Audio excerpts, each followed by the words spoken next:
Hey, what's up guys? So today we're gonna do something a little different. This is not an EGM, but this is a EGM player's guide to video games for the Nintendo 64. This came out in April 15th of 1998. So this was something that came out after the Nintendo 64 came out, because the 64 came out I think in 96. And so this is just going through upcoming games that are coming out, current games that are out. And so I wanted to kind of look at this one really quick. It's not as thick as the other EGMs, as you can tell here. And so it'll be a faster video, a shorter video, but this is something, I actually think that I got this magazine when we were going on a road trip, and I picked it up at the store so I can read something on the road. But anyway, so as you can see here, Electronic Gaming Monthly's Player's Guide. The front is Extreme G. This was a game that I remember when I saw the previews for it, I was super hyped up for it. It seemed really fun. It was very similar to Wipeout. And so I was very intrigued by this game. And then of course, a preview of, or First Strategy Anywhere from Bomberman 64 from Japan. So let's take a quick look inside. So as you can see here, a full-on ad for the Nintendo 64 showing some of the games here. I mean, you know, the N64 was technically a failure when compared to PlayStation, but I don't think it was, because I mean the quality of games that it had was something that was you know, superior, I think, than everything else. One of the games here that obviously Super Mario 64, Quarterback Club, Diddy Kong Racing, Wayne Gretzky 3D Hockey 98. That game was so fun. It was like NBA Jam of hockey, and it was fun. My brother and I would play this all the time, and then you would fist fight. It was really cool.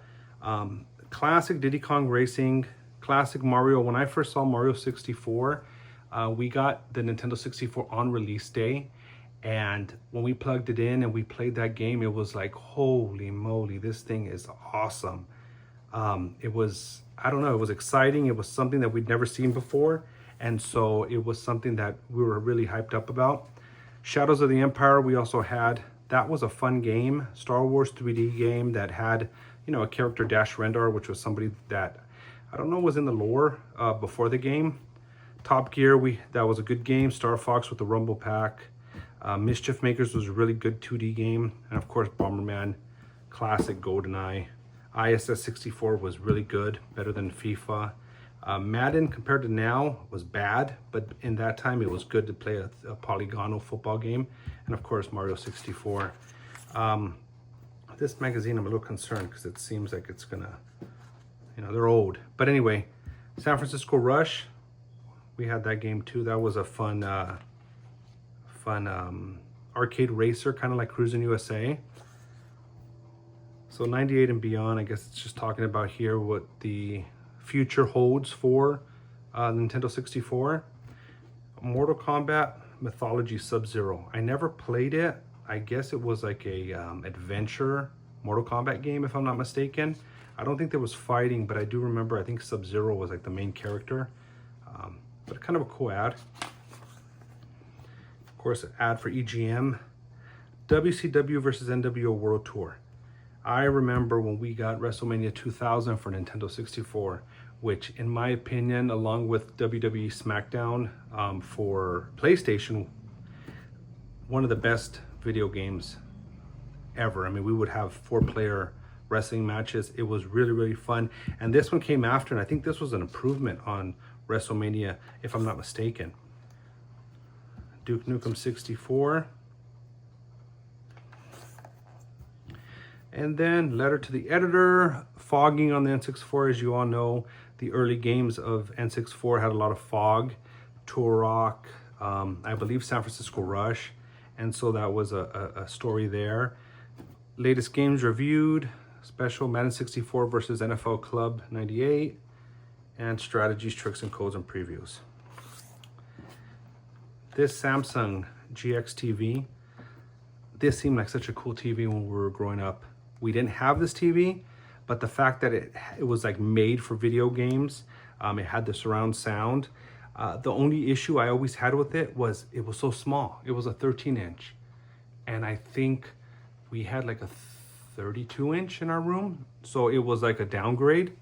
I mean, but now that I look at it, I mean, 199 bucks wasn't bad. Even for a 13-inch with all the, supposed, connections and the subwoofer and the stereo sound and all that, video game presets or what have you. And of course, letters to the editor regarding controllers and games and what have you. And hopefully this view works better. I got some good feedback from some of my viewers that were talking about, I know the last 2 videos when we were looking at the EGMs, they were kind of at an angle and they kind of had a lot of glare. And so I had to get a rig so that I can shoot straight down. And I still get a little bit of glare, but hopefully this works. Hopefully this is better. And if it is, let me know. I would appreciate that. But if it's not, also let me know so I can kind of fix things. But so this is Extreme G that was coming out. This game was fast. I remember when we bought it, I mean, it was so fast compared to other games that we had played. And it's like if you hit the wall, it's like you would go all over the place and you couldn't control yourself. But this game was really, really fun. I don't know if it was a good racing game, but I remember that it was a really, really fun game. So this N64 weather service reports overall foggy conditions. And so a lot of games back in the N64 day had a lot of fog, especially Turok. And that was because the draw distance wasn't that far. So they had to put the fog in to kind of allow the system to kind of play catch up as you move through. So that's what this is all about. So it's like here, GoldenEye 007 was an exception to the fog rule with crisp, clear graphics.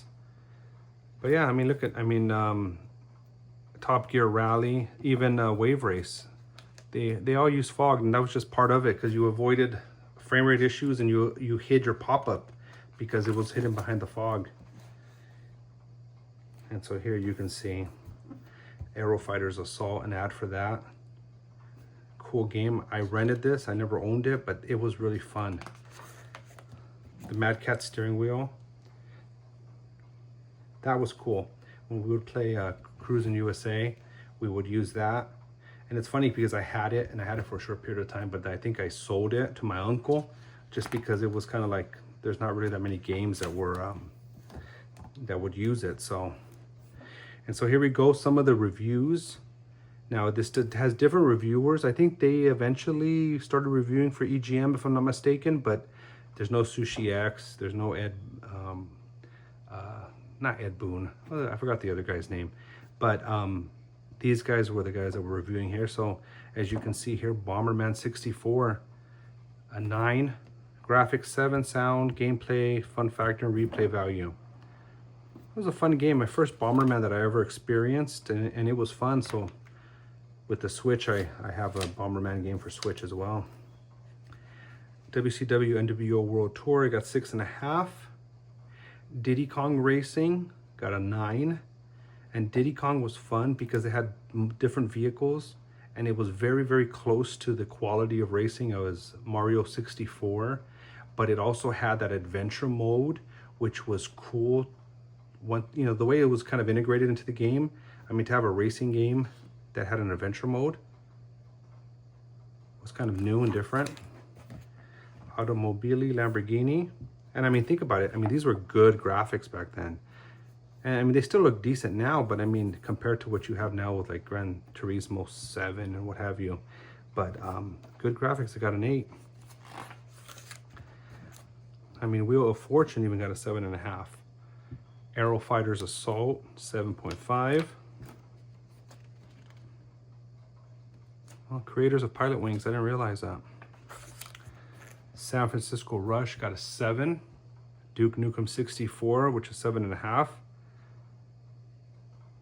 I wasn't into first-person shooters so much, such as like Doom. I did have Doom 64, but I was not into it. Duke Nukem, I didn't play. Like I said, we played Rush. Rush was fun. Wayne Gretzky, it got a 7, but I'm telling you, I've played that in emulation recently, and it's just as fun as it ever was. That was a fun game. Like I said, it was a NBA Jam, NFL Blitz type of hockey game, but it was fun. I mean, I could sit there for hours playing. And I remember this NFL Quarterback Club. The reason we got Quarterback Club is because it was, you know, they were pushing that it had high res graphics, and it did. It did. It didn't look fuzzy. It looked clear, but the character models and stuff were kind of clunky looking. But this was a good game. But I think Madden 64 when it came out was actually superior. Yeah, I mean, look at it here. It didn't look as high def, but the character models and it played better, and that got a 9.5. So here's an ad for Lamborghini 64 for the Nintendo 64. Clay Fighter 63 1/3. I believe this is a very valuable game now if you have it. And it's funny, guys. One day I'll show you guys. I have the original Nintendo 64 game boxes with manuals. Most of them are in very pristine condition. I mean, I'm telling you, with my OCD, I used to save everything perfect. And so I have all the N64 boxes. I have my Nintendo 64 system box. I have my Super Nintendo box. I would save everything. And so one day we'll do a video about that. I have them somewhere, but they're in pristine condition. Wayne Gretzky's hockey ad. Extreme G, as I was talking about, it got a 9. It was a fun racer. Very, very fun. Not as fast as F-Zero, but it was fun. F1 pole position 64. Got a 6.5. Never a big F1 fan. Mesa Dark Age. I remember this game and it looked so interesting to me because we didn't have 3D fighting games like PlayStation had Tekken, and you know there was Soul Calibur, Virtua Fighter. The N64 didn't have any 3D fighting games, so when I would see the ads for the Mesa Dark Age, it looked enticing. The graphic looks awesome. It only got a 6, so it must have not been a good game. But I remember, I didn't have it, but I remember I wanted to play that game. Top Gear Rally, I believe we had 7.5, a rally racing game. Pretty fun. Mischief Makers, very, very good. Didn't have it, I played it, but I never owned it. Very, very good 2D game. Very fun. And I think it was made by Treasure. Developer was Treasure. It was published by Nintendo. And I think recently I heard that Nintendo gave up the rights to the IP or something for this game. So who knows? Maybe it's coming out again. Multi Racing Championship. I don't remember this game. I think I rented it. This screenshot here with the 2-player brings back memories, but I'm not sure. And of course, GoldenEye. I mean, who had an N64 and didn't have GoldenEye? That was like the greatest experience in video gaming up to that point. 9.5. Replay value 10, of course. Fun factor 10. Tetrisphere. Never played that game. I tried it recently on emulation. It was fun, but it's not the OG Game Boy Tetris.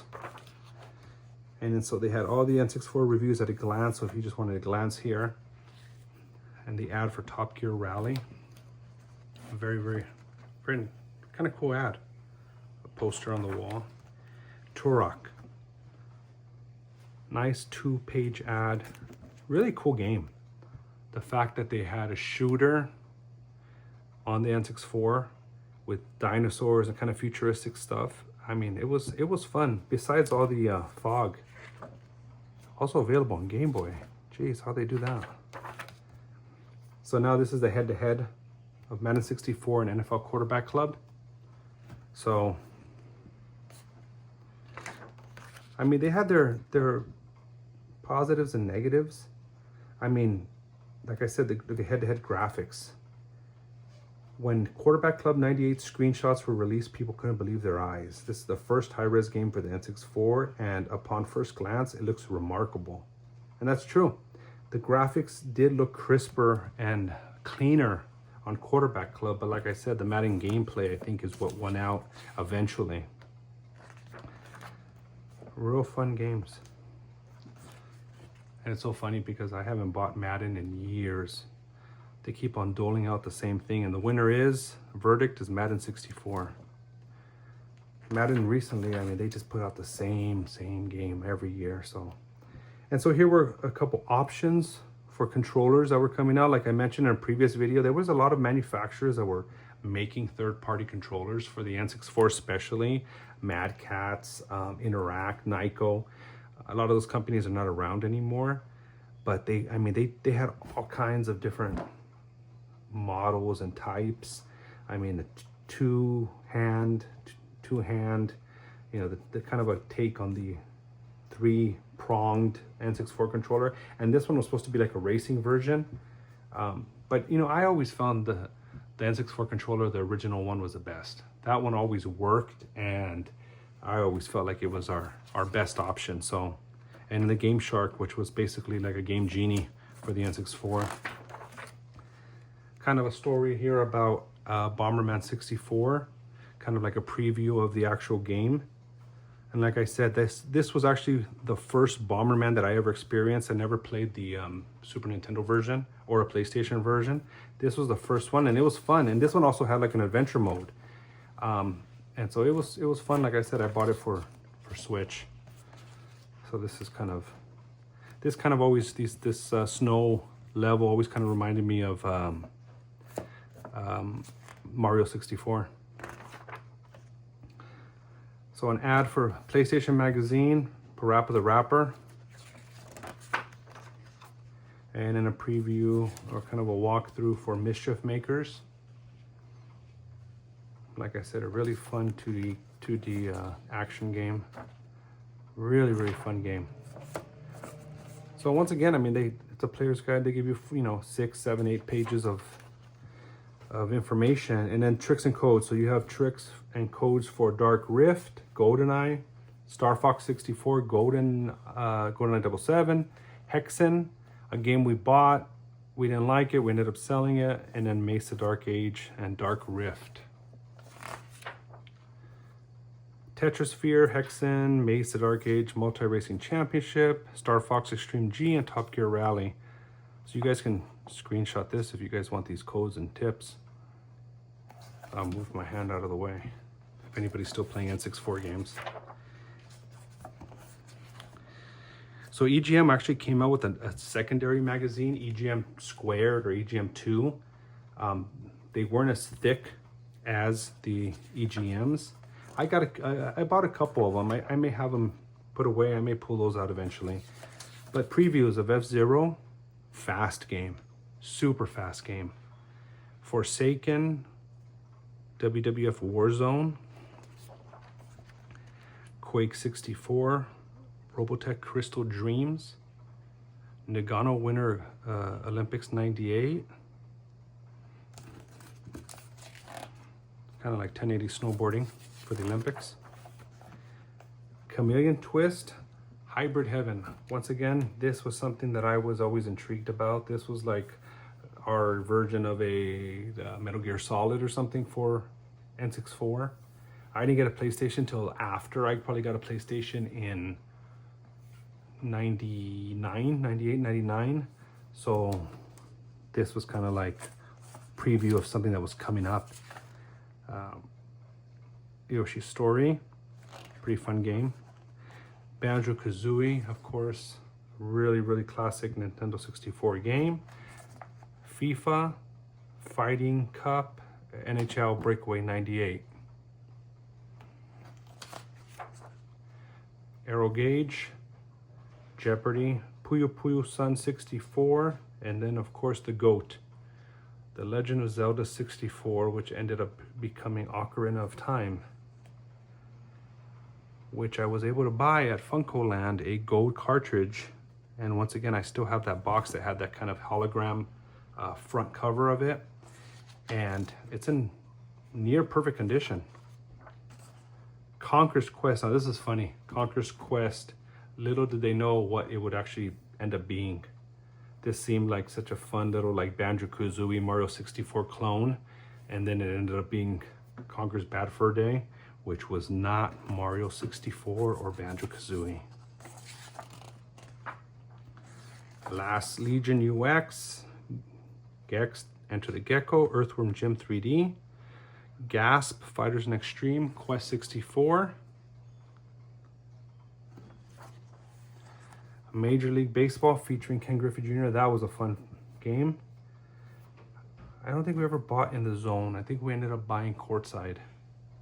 And then this was a list of all the games that were coming out. So, I mean, you have here in November of 97, Diddy Kong Racing, Duke Nukem, Madden 64, December, Bomberman, Wayne Gretzky's Hockey, February 98, Yoshi's Story, March 98, Banjo-Kazooie, first quarter. I wonder why they put a separate first quarter when this is the first quarter. But anyway, Quest 64, Space Station Silicon Valley. Second quarter, you had Barty Harvest, Conquer's Quest, F-Zero, all the way to Biofreak and Cruis'n World, Paperboy 64, Pilotwing 64, Quest for Camelot, Robotron, Rugrats. So this was a list. And then at the end, it was just an ad for NFL Quarterback Club 98. So as you can see, this is what? 96, 97, 100 pages, you know? And at the back of it, an ad for Mesa Dark Age, which was a game that seemed very, very intriguing. But yeah, a lot shorter, a lot smaller than the EGMs that we were looking at recently. But it was fun. You know, like I said, for a road trip, this was something that I was just like, hey, I wanted to grab something to read on the way. And so I got this, and, you know, I've taken good care of it, I think. So that's another video on a magazine that I have. I have a lot more coming. So if you like this video, go ahead and like, subscribe, and comment. Share it with your friends. I'm trying to, you know, get up to 500 followers as quickly as possible. I'm kind of at 167, 170, and it's kind of been stagnant. So hopefully you guys like my content, and if you want more, let me know. And once again, if there's anything that you think I should add or change, I'm, you know, more than willing to listen to everyone and kind of take your feedback. So thank you so much, and have a good one.